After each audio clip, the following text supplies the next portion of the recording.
What's up, Ultimate Hoops World? I'm Billy Hooder, coming live from Plano, Texas, the Plano Club. I got my main man, Reggie Britton, here joining us, and then always your regional Ultimate Hoops coordinator in Dallas, Brandon Barkley. Today we're going to talk about a couple of big games coming up this week in Plano. Got a couple big games coming up this week at DAC. Maybe not. I'd say one. One big game. I'd say one game that's going to be kind of entertaining. The games that were last week were the ones that were tough. This week's kind of a breeze.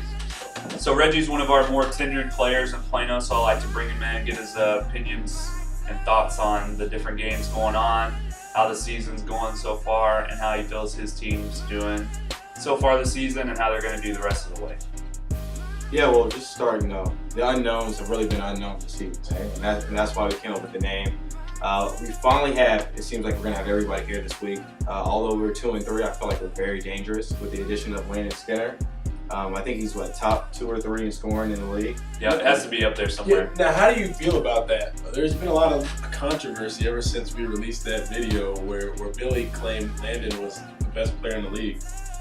What are your thoughts on guys like Creston and even myself kind of taking something towards that, just thinking, hey, I don't know. What are your thoughts on that? Well, honestly, the only person I think that has a case, no offense, would be Creston. Obviously, we played their team last week, and Creston, I think, had about 30 points, right? He definitely led the team down the stretch. Great play. Every time we came and got close, he always had an answer, whether it was a 3, getting to the free throw line, or getting to the cup. So Creston, is definitely up there with Landon as one of the best players in the league. And I think his team even could be really sneaky and dangerous come playoff time. Yeah, absolutely. Both of I kind of put your team and Torch into the same category. You guys have the pieces. You're just always, as far as getting to that next level, you're on the cusp. It's like, who's going to step up and make it happen? Landon's the guy, I think, for you guys. Creston has been with Torch. He's won a championship with them. They've kind of fallen off a little bit. They were back up last season. They have some up and down years. Our seasons, I think this season is probably one of the seasons they're going to try to make a run for it. Added Mike Swisher. We'll see if that helps them at all.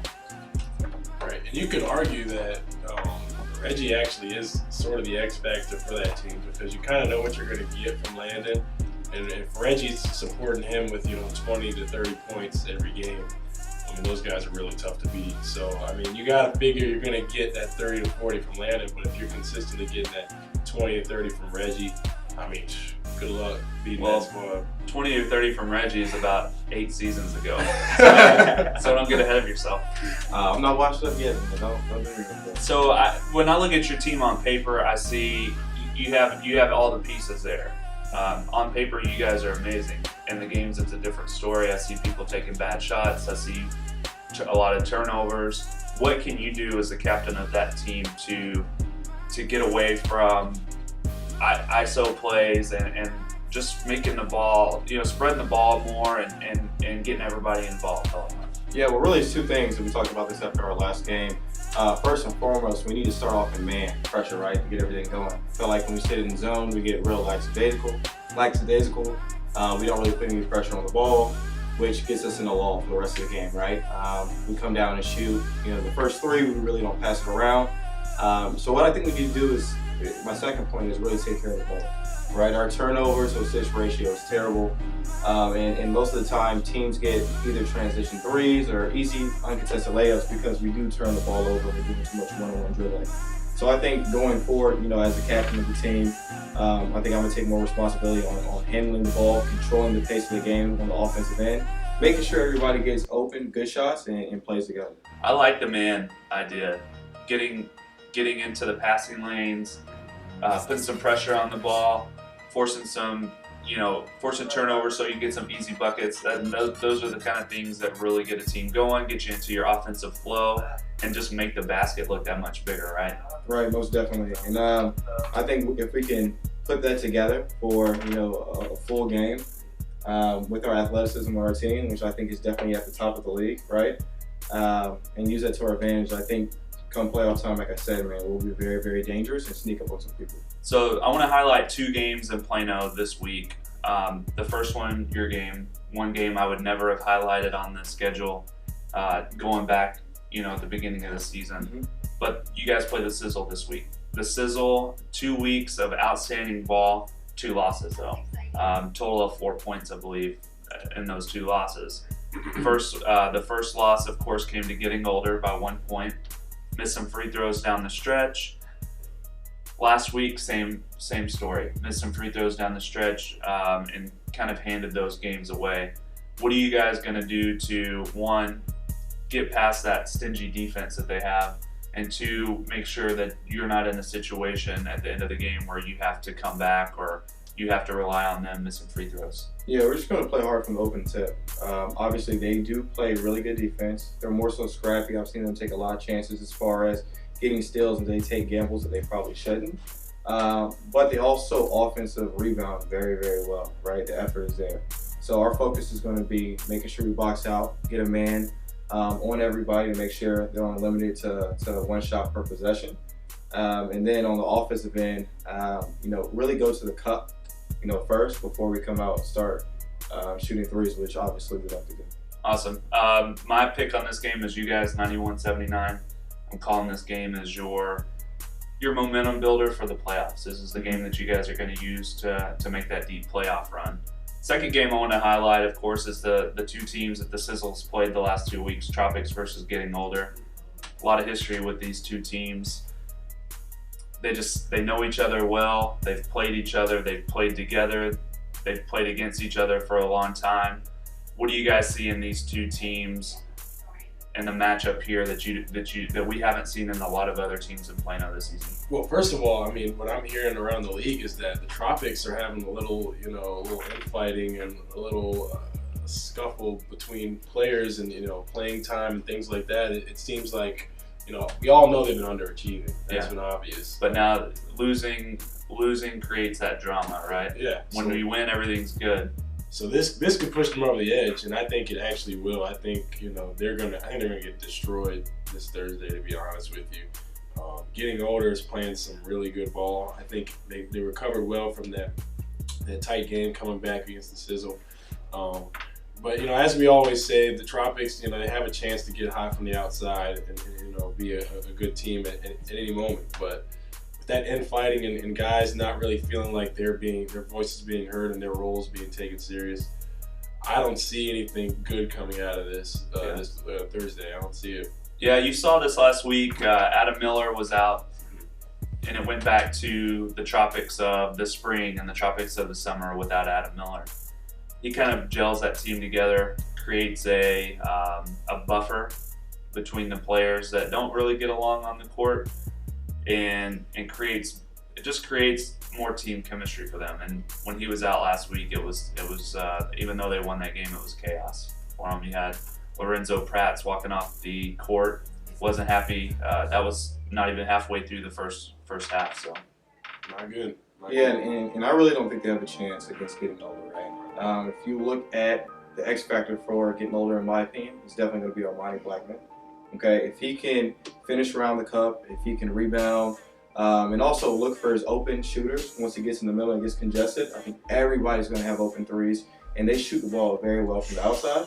The other piece I want to say, if Nash, doesn't just stay on the perimeter and tries to be more of a LaMarcus Aldridge type player, if he can get into the cup a little bit as well, I think their size and their power is going to overpower the Tropics, right? And then the point guard play from Getting Older is pretty good as well. They have 2 point guards that can actually handle the ball. The Tropics are a scrappy team, but if you let them get in and penetrate and kick to the open shooters, and they have a decent shooting game, I think it's going to be a 20+ win. Yeah, I agree with you. Blackman is.